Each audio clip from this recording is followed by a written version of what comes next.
perjalanan ke Iran ini sebetulnya tercetus sudah lama gitu. Tapi banyak kendala, terutama juga bahwa berita dari media massa bahwa Iran itu adalah daerah yang rawan, sulit untuk diakses informasinya, sehingga ada kekhawatiran atas lancarnya perjalanan. Ya, informasi yang susah kami dapatkan itu adalah mengenai cara mendapatkan visa Iran, lalu internet, lalu cara pembayaran.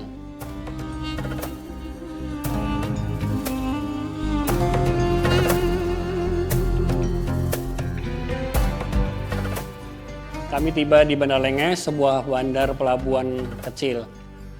Ada terasa was-was, ada rasa ketidakpastian waktu masuk Iran dengan kondisi Bandar Lengeh, pelabuhan yang kecil dan sederhana. Namun ternyata di pelabuhan itu kami banyak sekali ditolong oleh penduduk lokal Bandar Lengeh. Kalau kami sedang istirahat, tahu-tahu ada orang yang berhenti memberikan buah. Satu saat kami dapat anggur itu banyak sekali. Rupanya bapak itu baru panen. Jadi buah itu kami bilang udah cukup. Mereka tetap kasih aja sebanyak-banyaknya. Kemudian kalau kami lagi istirahat capek, satu saat ada ban kempes. Kami lagi atur ban kempes itu, kami dihampiri oleh keluarga. Mereka ternyata mobilnya udah lewat. Sampai mereka balik lagi menemui kami, mereka kasih minum, kasih air mineral, kasih buah-buahan. Jadi mereka itu ternyata sangat ramah gitu penduduk di sana. Dan kalau kita membayangkan Iran itu sebagai yang sangat mengerikan, ternyata tuh tidak gitu. Mungkin yang mengerikan itu adalah politik, tetapi kalau dari segi orang-orangnya itu tidak mengerikan. Mereka tuh baik.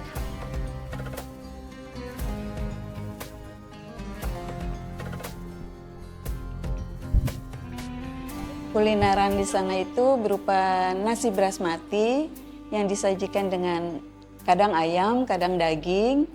Juga ada acarnya, acar cabai hijau atau yang sudah pasti tomat, timun, dan bawang bombay yang sangat beda sekali dengan bawang bombay yang kita temui di sini. Di sana tuh garing, enak deh pokoknya manis gitu, crunchy banget. Selain itu, buah-buahan yang kita temui itu yang paling banyak delima.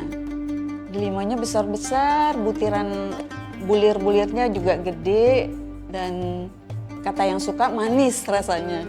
Terus saya nggak suka.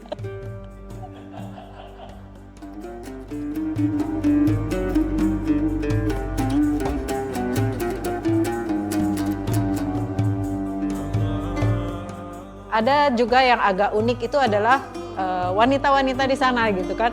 Kalau kita ini sebagai orang Asia pasti ingin hidung mancung cakep gitu. Kalau mereka itu malah kebalikan, mereka ingin hidung mereka itu tidak terlalu mancung. Jadi mereka itu mengoperasi hidungnya supaya tidak terlalu mancung, dan operasi hidung itu juga kayaknya sebagai suatu status sosial gitu kalau bisa operasi hidung.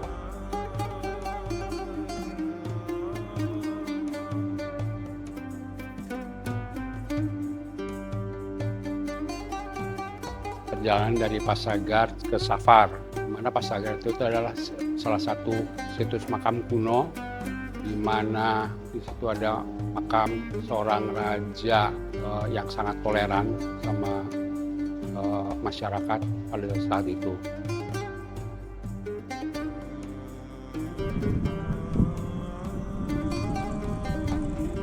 Itu adalah makam Cyrus yang agung, itu ada Kaisar Persia di generasi ketiga.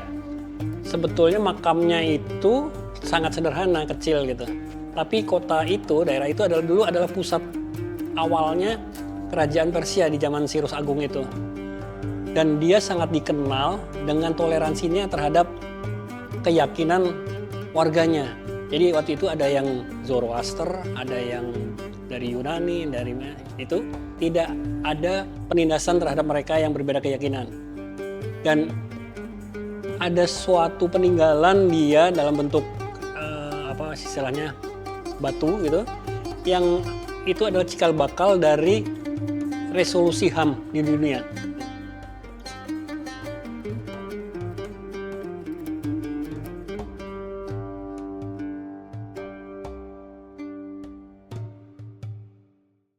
Dari Kashan kita menuju ke Teheran.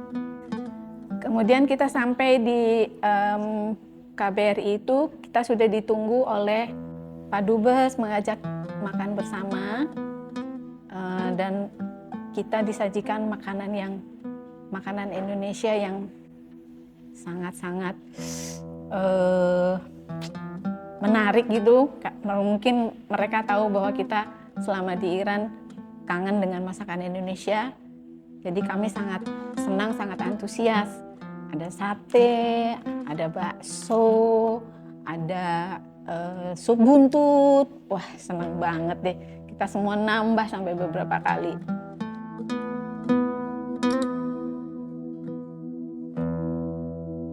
Malam di Hotel Kapadokia, pagi itu kita mulai bergerak menuju Kaymakli.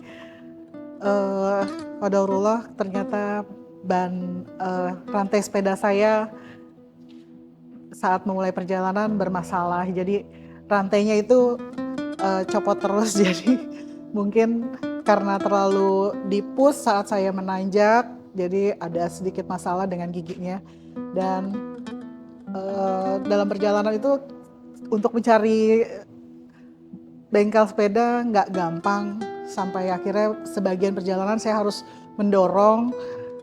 Kalau pas lagi rata atau pas lagi turun saya goes. Jadi ya memang banyak effort, banyak suka duka, selalu begitu dalam touring.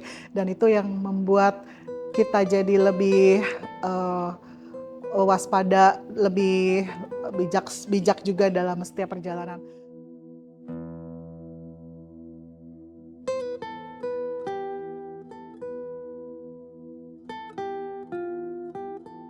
Setelah kita bermalam tidur di masjid yang dingin sekali, mungkin nggak sampai minus, tapi ya cukup membuat kita susah tidur. Sekitar jam 7 kita bergerak ke perjalanan selanjutnya. Kira-kira 1,5 jam atau sekitar 11-12 kilo, kita sampai di kota namanya Kaymakli. Itu underground city, di mana kota itu banyak sekali gua-gua atau lubang-lubang yang dipakai sebagai rumah penduduk. Menurut cerita itu bisa sampai 7 lapis bertingkat ke bawah ya. In 200 meters, keep right at the fork.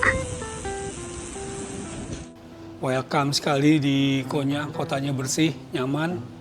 Di Konya itu ternyata tempat lahirnya tarian Sufi oleh Jamaluddin Rumi yang terkenal sekali di seluruh dunia.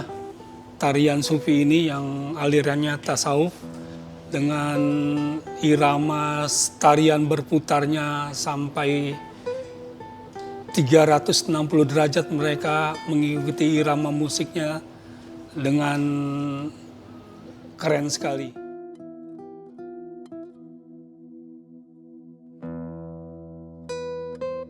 Mungkin pernah ke Turki cuma lihat kota Istanbul. Kalau kali ini saya diajak ke kota yang bersejarah, ada namanya Pamukkale.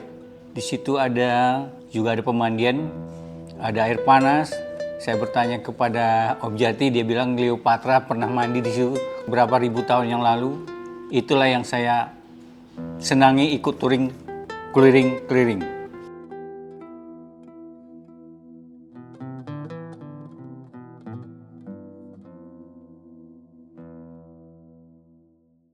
Jadi perjalanan 32 hari ini menempuh dari Iran sampai dengan Turki dengan ribuan kilometer, berakhir di Istanbul.